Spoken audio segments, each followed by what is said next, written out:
Hey y'all, Melissa here at Twin Oaks Family Farm. Thanks so much for joining me. Behind me on the front porch is some fall decorations. That's really what this video is about. Not so much about decorating with it, but the dent corn that we made the decorative corn shocks out of, we grew right here at our place, Twin Oaks Family Farm in Southeast Ohio.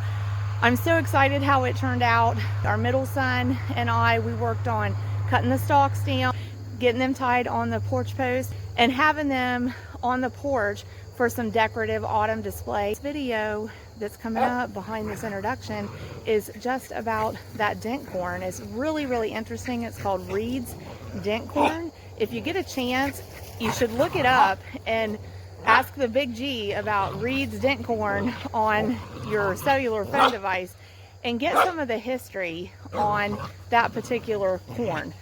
It's not a sweet corn, so it's not one that we would be eating at the supper table. You'll hear more about that in the video. The point for us raising it, as I'll tell you in the video, was to harvest it and make a product out of it and get some end use out of it. In the meantime, we're going to put it right here on the porch for decoration. And really, it's serving two purposes. Not only is it giving us some fun autumn decorations to enjoy, the corn needs to dry down completely anyway. So while it's there decorating the house, it's also going to be in the process of drying down so that we can end up using it the way that we want to use it for some food products. So thank you for joining me growing Reid's dent corn in Southeast Ohio during 2025. Here's the video. God bless y'all.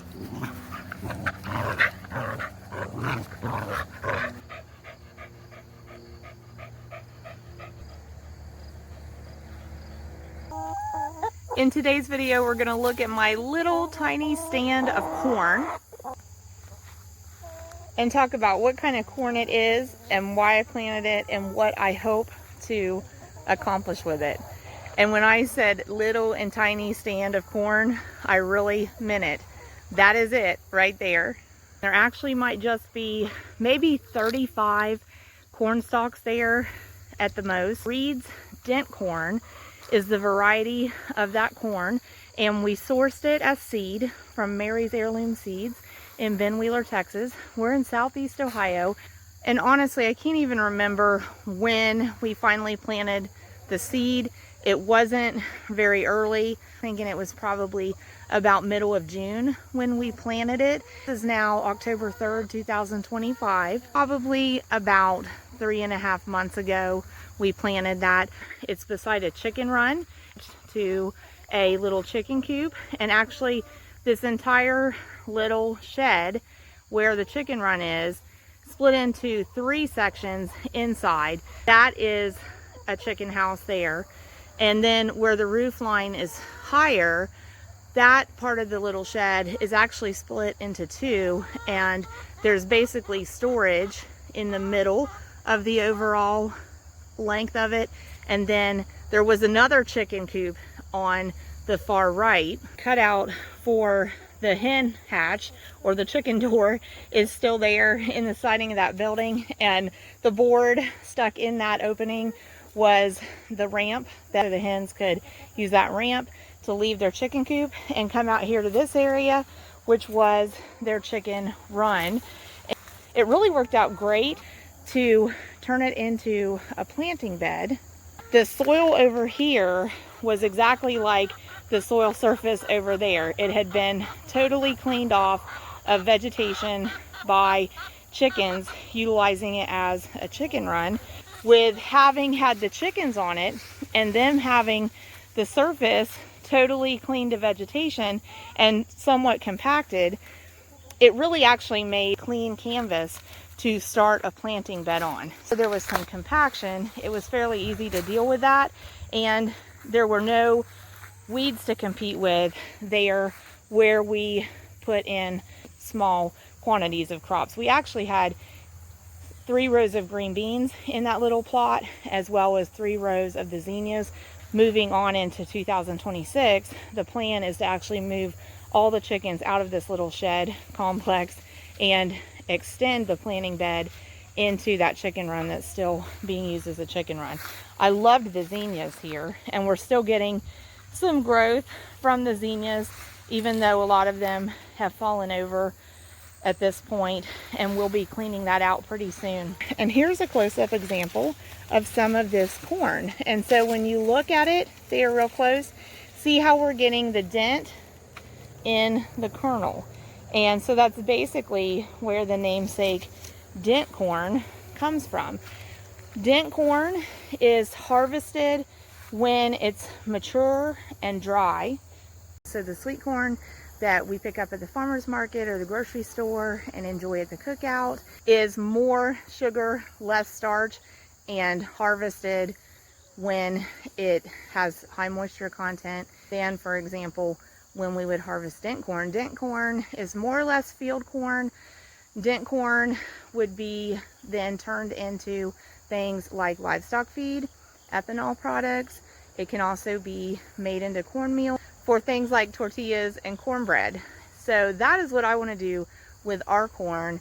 I didn't buy very much seed of it. We really didn't even know how well or not well it was going to do.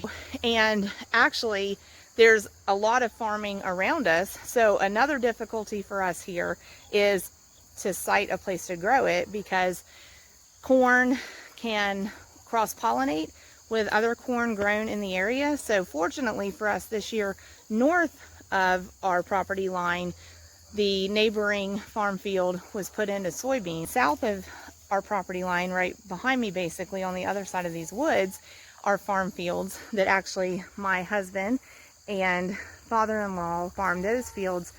This year there's corn in those fields, but having this barrier here of woods behind us hopefully helps us prevent cross-pollination here.